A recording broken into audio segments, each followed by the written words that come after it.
नमस्कार। आप देख रहे हैं स्पेशल कवरेज न्यूज़। मैं हूं आपके साथ शिव कुमार। मेरे साथ हैं वरिष्ठ पत्रकार आदरणीय सुनील शुक्ला सर।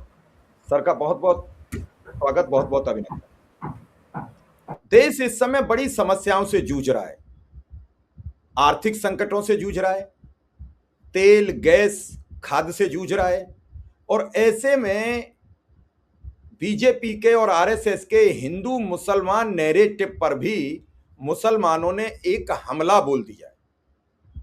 उन्होंने कहा कि गाय को राष्ट्रीय पशु घोषित कर दो, ये रोज रोज की हाया दमदम, रोज रोज मुसलमानों की लिंचिंग बंद हो जाए, न कोई जिक्र करेगा न कोई बात करेगा। अब यहां पर बड़ी उल्टी उलझन हो गई। राम मंदिर जब तक नहीं बना था, राम मंदिर का जिक्र कर लोगों को घुमाते रहते थे। अब अगर गाय को भी राष्ट्रीय पशु घोषित कर दिया तो फिर बचेगा क्या? इससे बीजेपी और आरएसएस में बेचैनी बनी हुई है। उसी दौरान नीट, उसी दौरान सीबीएसई, इतनी समस्याओं का बवंडर निकल आया। कहते नहीं थे कि वो राजस्थान में जाते हैं तो खेतों में बवंडर, यूपी में हमारे में आ जाता था, हम लोग कहते थे भूत इकट्ठा हो गया, खेत में गोल गोल घूमता रहता था रेत का, उससे भागते थे। तो ये जो समस्याओं का बवंडर खड़ा हो गया और उस समय सभी अर्थशास्त्री जो मोदी जी के समर्थन में रहे, चाहे वो भल्ला जी हों, सुब्रमण्यम जी हों, सब सवाल करने लगे कि देश अब विकराल परिस्थितियों में है, सरकार बदल कर ही मामला छूटेगा। सर, अगर गाय को राष्ट्रीय पशु घोषित करने में योगी और मोदी पीछे क्यों हट रहे हैं? क्यों हिमंता बिश्व शर्मा नहीं कह रहे राष्ट्रीय पशु घोषित कर दो? क्यों शुभेंदु अधिकारी, क्यों मोहन यादव, सब ये घोषित करने में पीछे क्यों हट रहे हैं? सर धन्यवाद शिव कुमार जी। दरअसल आप याद कीजिए ना कि पिछले माघ मेले में यही मुद्दा लेकर के शंकराचार्य मुक्तेश्वरानंद जी भी निकल पड़े हैं। गाय को राष्ट्रीय पशु घोषित करने की मांग को लेकर के, गौ हत्या को पूरी तरह से प्रतिबंधित करने को लेकर के, गौ मांस के व्यापार को रोकने को लेकर लगातार वो बोल रहे हैं और उन्होंने पदयात्रा भी निकाल दी। माघ मेले के दौरान बाकायदे उन्होंने एक तरह से व्यापक तरीके से उन्होंने जनसंपर्क किया, विभिन्न साधु सन्यासियों के शिविरों में गए और उन्होंने तमाम तरह के आरोप लगाए और लगातार आरोप लगा रहे हैं। वो अभी उनकी पदयात्रा चल रही है। वह एक समस्या पहले ही थी, लगातार आक्रामक तरीके से वो बोल रहे थे और उन्होंने मोदी सरकार पर, योगी सरकार पे बहुत तीखे हमले किए और उनकी पदयात्रा लगातार चल रही है। अभी उसका समाधान निकला ही नहीं था तब तक के मुसलमानों की तरफ से मांग आने लगी और वो तो मुखर होकर भी बोलने लगे। उन्होंने खासतौर से पश्चिम बंगाल में वो स्थिति सामने भी आ गई कि जो पशुपालक अपनी गाय या बेचने के लिए गए, उन्होंने मना कर दिया कि हम नहीं लेंगे और आप इसको ले जाइए, अपने यहाँ पालिए पोसिए, इसकी सेवा कीजिए, हम भी आपके साथ खड़े रहेंगे। तो जो राजनीति करने की कोशिश थी, एक भावनात्मक एक माहौल बनाने का प्रयास हमेशा से रहा है भारतीय जनता पार्टी का, वो उल्टा हो गया। एक तो सनातन हिंदू समुदाय का एक सबसे बड़ा धर्मगुरु वह इस मांग को लेकर के सामने आ गए और दूसरी तरफ जो गायों के बहाने जिन अल्पसंख्यकों को टारगेट करने की कोशिश की जा रही थी वो सामने आ गए। दोनों तरफ से इस सरकार के सामने संकट हो गया, क्योंकि इस सरकार के सामने, इस सरकार या यह पार्टी कभी ऐसा नहीं था कि गौ हत्या रोकना चाहती थी। अगर गौ हत्या रोकने आपके पास मंशा होती तो गौ पालन के लिए आप व्यवस्था करते, सुदृढ़ व्यवस्था करते, एक ऐसी व्यवस्था करते जिससे किसी भी, अगर कोई गाय छोड़ भी दी जाए पशुपालक के द्वारा, तब भी उसको कम से कम इधर उधर घूमना नहीं पड़ता। उसके चारे के लिए, उसके रखरखाव के लिए, उसके आश्रय स्थल के लिए आप पर्याप्त व्यवस्था करते। तो कुछ भी नहीं हुआ और किसी भी राज्य में नहीं हुआ। मतलब ये नहीं कह सकते हैं आप कि भारतीय जनता पार्टी शासित किसी भी राज्य में हुआ, जहां पे कई दशकों से सरकार है बीजेपी की, वहां भी नहीं हुआ। संभव नहीं, प्रैक्टिकल चीज नहीं है। क्योंकि आज की तुलना में, मतलब जब हम और आप इस 21वीं सदी में जब बात कर रहे थे, इसके बहुत पहले 19वीं सदी में, 18वीं सदी में तो गाय को लेकर के और लोगों का लगाव होता था, लेकिन एक व्यवहारिक अप्रोच था। गाय को पालेंगे, गाय का दूध भी खाएंगे, उपयोग करेंगे, गौमूत्र का भी उपयोग करेंगे, गोबर का भी उपयोग करेंगे। लेकिन जब गाय दूध देने लायक नहीं रहती थी तो कोई लोग ये था कि अभ्यास निकाल देते थे। और ये एक स्वीकृत तथ्य था, कोई ऐसा भी नहीं था कि लेकिन बाद में व्यापार होने लगा, और व्यापार करने वाले कौन लोग हैं, उन व्यापारियों से चंदा कौन ले रहा है, और ये क्या जो व्यापार करने वाले हैं बीफ का व्यापार नहीं कर रहे हैं, खूब कर रहे हैं। जो नॉर्थ ईस्ट के इसी बीजेपी के नेता हैं, जो गोवा राज्य के इसी बीजेपी के नेता हैं, वो सरेआम स्वीकार करते हैं कि वो बीफ खाते हैं, और बीफ खाने से रोका नहीं जा सकता। तो बीजेपी गोवा में, उत्तर पूर्व के राज्यों में कोई और बयान देती है, और बाकी राज्यों में और अलग बयान देती है बीफ को लेकर। तो ये एक संकट खड़ा हो गया उनके सामने, और अभी तक जो लोग खुल करके नहीं बोलते थे, और उन्होंने खुल के बोलना शुरू कर दिया। और जो एक भावनात्मक संघर्ष पैदा करने की कोशिश की जा रही थी, मुसलमानों ने पूरी तरह से उसको एक्सपोज कर दिया कि ठीक है नहीं करे, गौ मांस का कोई मतलब ही नहीं, हमें करना ही नहीं है। अब आप कीजिए गाय को राष्ट्रीय पशु घोषित, कैसे कर देंगे? आपके सामने संकट है, क्योंकि आप राष्ट्रीय पशु घोषित करेंगे तो जो गायों को लेकर के उत्तर प्रदेश में नियम बनेंगे, वही गोवा में नियम बनेंगे, वही उत्तर पूर्व के राज्यों में बनेंगे, वो उस किसी भी राज्य के लिए बनेंगे जहां बीफ खाई जाती है, बीफ का व्यापार होता है, या उन मांस का व्यापार करने वाले जो कंपनियां, उनके लिए भी लागू होगा। क्या भारतीय जनता पार्टी इसके लिए तैयार है? क्या वो गोवा में, अरुणाचल प्रदेश में, असम में, मणिपुर में, नागालैंड में, त्रिपुरा में कर सकती है कि क्या कि नहीं बीफ पे पूरी तरह से प्रतिबंध रहेगा? नहीं कर सकती, उसके अपने मतदाताओं के लिए संकट हो जाएगा। तो यह जो एक संकट पैदा कर दिया मुसलमानों ने भी और हिंदू धर्मगुरु ने भी, यह बीजेपी के लिए चुनौती हो गई है। अब बीजेपी इस पर राजनीति करेगी, अपने राजनीतिक जो समर्थक है उनको संभालेगी, या ये जो शंकराचार्य ने चाहे मुसलमानों ने बात यही कुछ उसमें आ जाएगी। तो एक बड़ा संकट है, एक बड़ी चुनौती है, देखिए कैसे निपटते हैं ये। जी सर, अब दो समाज आ गए सामने। शंकराचार्य के भी बड़े भारी समर्थक हैं इस देश में, भाई सनातन के प्रणेता माने जाते हैं। वो लखनऊ भी आ गए रैली करने के लिए। लखनऊ सबसे बड़े धर्मगुरु हैं, सनातन हिंदू धर्म के सबसे बड़े धर्मगुरु है शंकराचार्य। शंकराचार्यों की परंपरा में, शंकराचार्य की परंपरा में जो शंकराचार्य हैं चारों पीठों के, वो सबसे बड़े धर्मगुरु हैं, उनके ऊपर कोई नहीं है।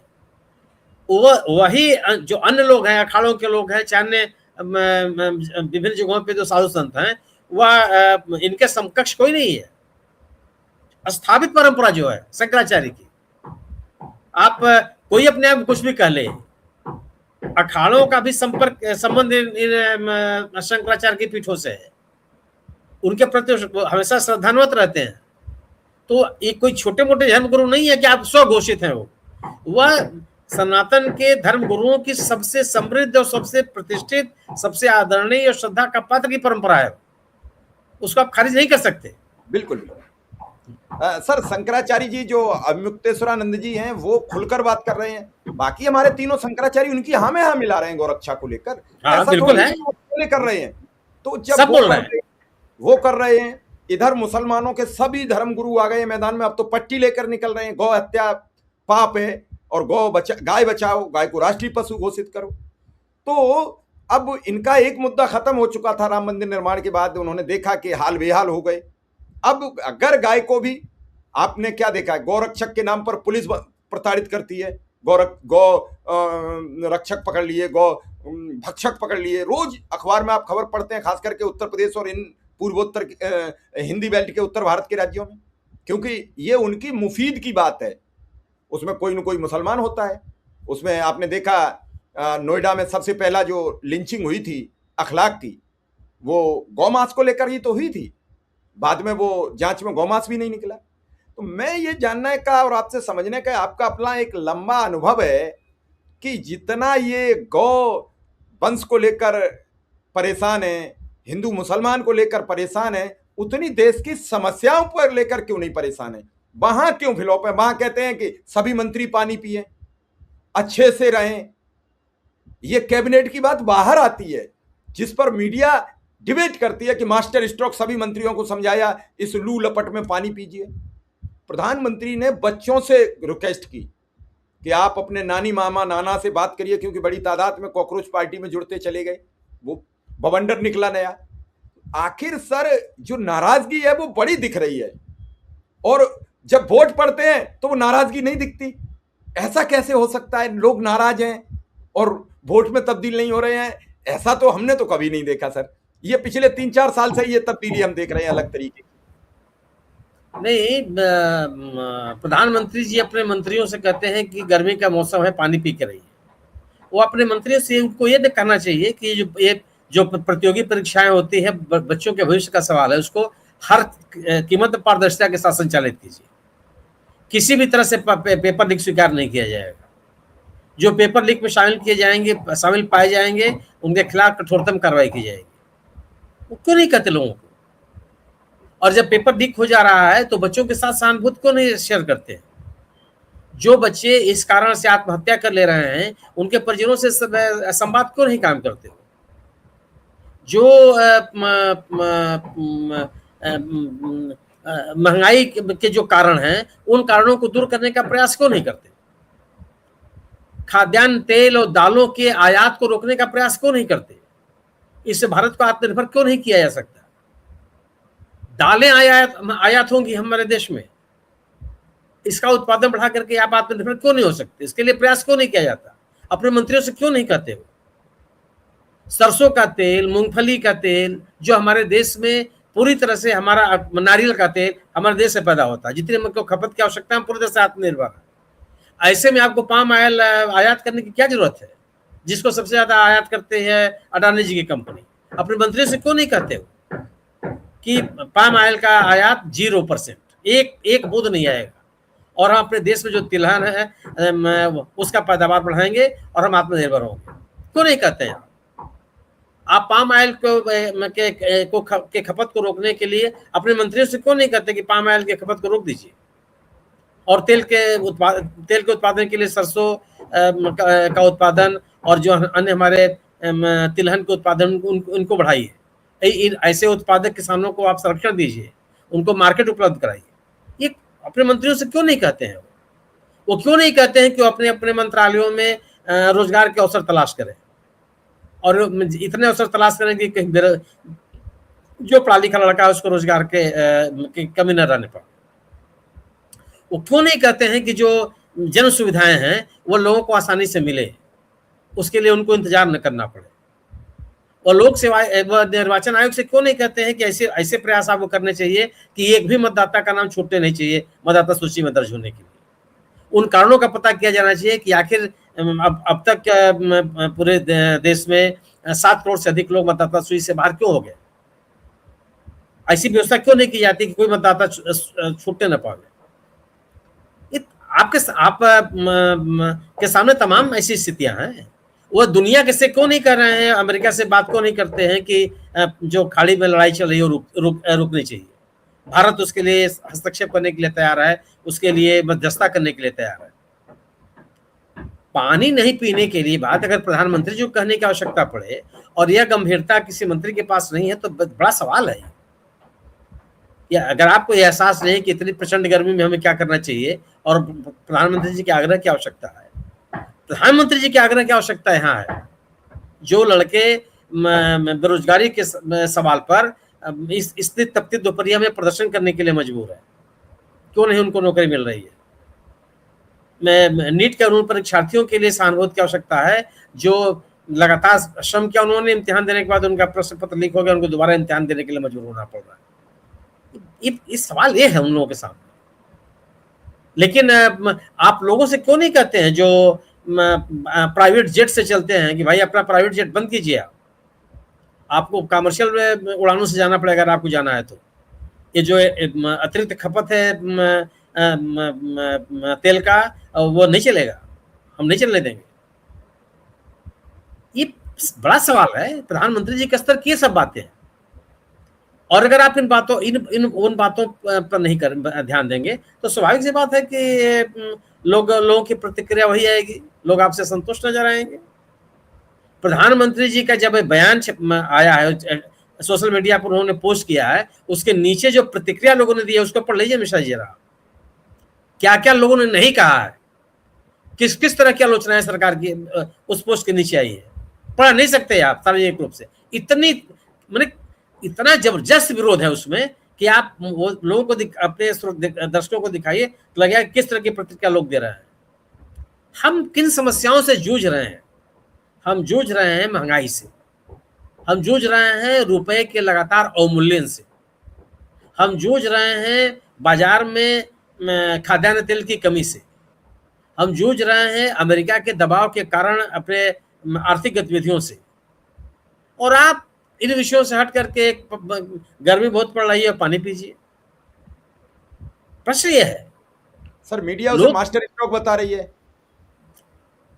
नहीं तो देख, ये जो मीडिया उसको लेके उनको लेकर के मास्टर स्ट्रोक बता रही है, उस मीडिया को कोई देख नहीं रहा है मिश्र जी आजकल।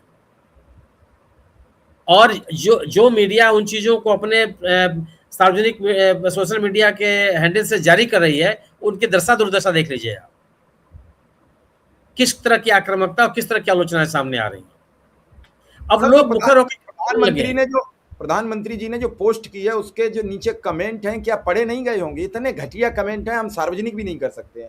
मैं कह रहा हूं आपसे, कौन ये तो अगर आप पढ़ रहे होते तो उसके अनुसार सुधार करते। उसके अनुसार सुधार कहीं नजर आ रहा है आपको? पार्टी को, बीजेपी को, इस सरकार को ये लगता है कि वो अपने हिंदुत्व के एजेंडे पर, अपने राष्ट्रवाद के एजेंडे पर सब जितनी चीजें उनको छिपा ले जाएंगे। उनको किसी चीज की आवश्यकता नहीं है। ये स्थिति है। लेकिन जो आपके प्रशासनिक या सरकार की जो विफलताएं हैं, वो विफलताएं सामने आएंगी, उनको आप छिपा नहीं सकते। उन समस्याओं से आपको रूबरू होना पड़ेगा, उनको स्वीकार करना पड़ेगा आपको। यह नहीं चलेगा कि आप कुछ भी कर लीजिए, कुछ भी कर लीजिए, लोग उसको स्वीकार कर लेंगे। आप जो देश के आर्थिक दुर्दशा हुई है, इससे आप मुंह नहीं छिपा सकते। आप इस बिना पर अपनी जिम्मेदारियों से भाग नहीं सकते हैं कि अरे और 28 फरवरी से खाड़ी की लड़ाई चल रही है। खाड़ी की लड़ाई से रुपए के मूल्य से क्या संबंध है? क्या रुपए की कीमत अब आज से गिर रही है? फरवरी से गिर रही है?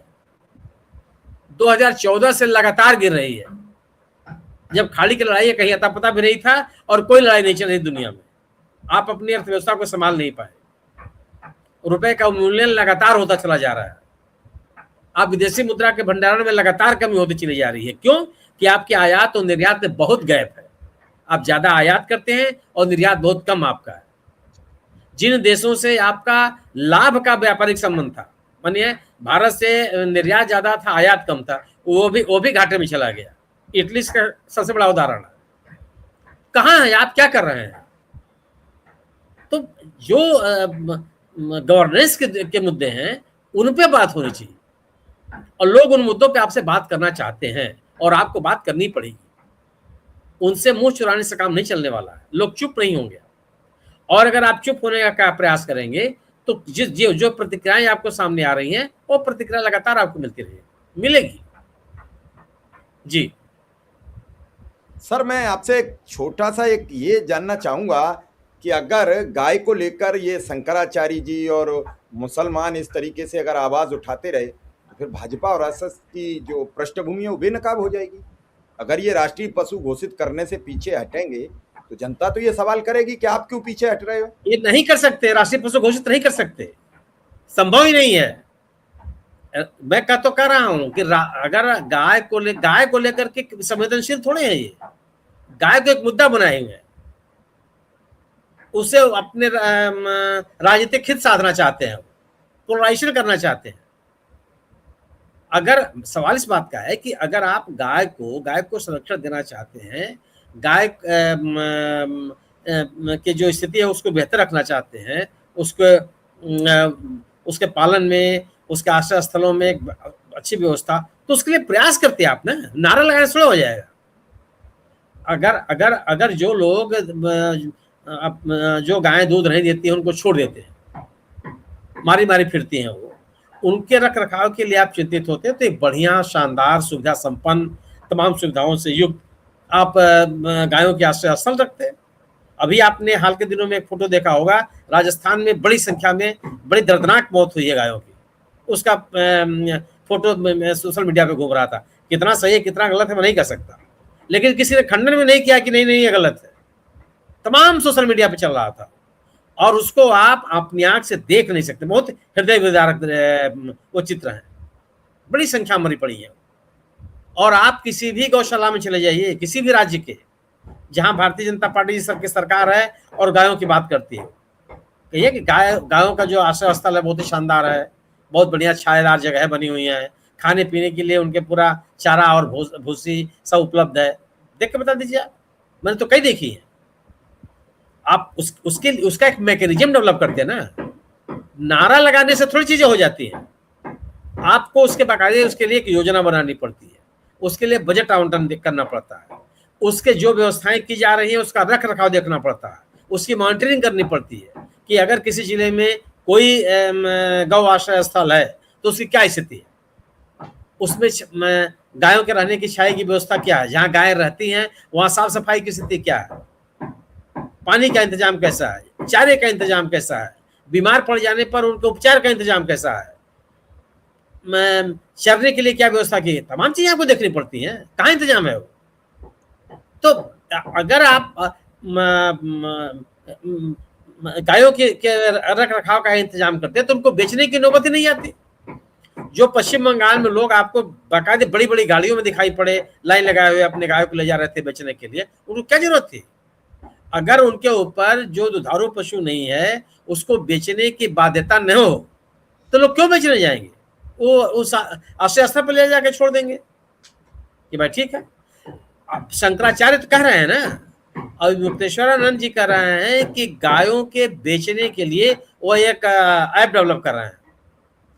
उस ऐप के माध्यम से आप जितनी गाय बेचेंगे उनका आश्रम उसको खरीद लेगा, अपने पास रखेगा, उनकी गौशाला है वहां रखेंगे हम। वो तो इस बात को कह रहे हैं, बाकी लोग क्यों नहीं कहते? और जब राष्ट्रीय पशु आप घोषित कर देंगे तो स्वाभाविक सी बात है कि पूरे देश भर में गायों की खरीद बिक्री और उनके मांस के व्यापार पर रोक लग जाएगी। तो क्या भारतीय जनता पार्टी यह साहस कर सकती है क्या उत्तर पूर्व के राज्यों में और पश्चिम बंगाल जैसे राज्य में या आंध्र प्रदेश जैसे उत्तर पूर्व के राज्यों में करने के लिए? गोवा जैसे राज्य में कर सकते हैं? मतलब लोग कहते हैं खाते हैं भाई, वहां पे बीफ खाने की परंपरा है, खा रहे हैं लोग। तो आप राष्ट्रीय पशु घोषित, आप तो जो अल्पसंख्यक समुदाय के संगठन है, इन्होंने पूरे बीजेपी को पूरी तरह से एक्सपोज कर दिया कि नारे लगाने वाले लोग हैं, काम करने वाले लोग नहीं है। यही स्थिति है जी। बड़ी आपने ये एक्सपोज करने वाली बात बहुत साफ सुथरी कह दी कि इनके तो सब परखच्चे एक तरीके से उड़ गए। सब साफ हो गया कि गाय घोषित नहीं कर सकते, और गाय घोषित कर देंगे तो राजनीति काय पे करेंगे। राम मंदिर का मुद्दा खत्म हो चुका है, काशी विश्वनाथ भी चल नहीं पा रहा है, मथुरा भी चल नहीं पा रही है। धीरे धीरे लोग जागरूक हो रहे हैं। अब पेट में आग लगी है, महंगाई है, तेल है, गैस है, और आप खाद्यान्न संकट, किसानों को यूरिया नहीं मिलेगी, खाद नहीं मिलेगी। खुद कह रहे हैं मोदी जी आधी खाद लगाइए, उत्पादन आधा रह जाएगा। आप कह रहे हैं खाद्य तिलहन का दलहन का व्यापार बढ़ाइए। भाई सूरजमुखी हमारे यहाँ बड़ी तादाद में पैदा होती थी, आखिर क्यों होती जा रही है कम? मूंगफली बड़ी तादाद में पैदा होती थी, वो क्यों कम होती जा रही है? तो कई चीजें हैं, अगर देश को चाहो तो कर सकते हो। और पिछले जब से सरकार बनी है किसानों की डबल आय हर साल 5 साल बढ़ा देते हो। तो आखिर इन सब मुद्दों पर खुलकर राय कब आएगी? कृषि मंत्री जाते हैं अपने बाग में, आम दिखाते हैं, हमने बहुत अच्छे आम के बाग लगाए, लेकिन सर जनता के आम के बाग कब सामने आएंगे? ये बड़े सवाल हैं। सर आपने समय दिया, इसके लिए आपका बहुत बहुत आभार, बहुत बहुत धन्यवाद।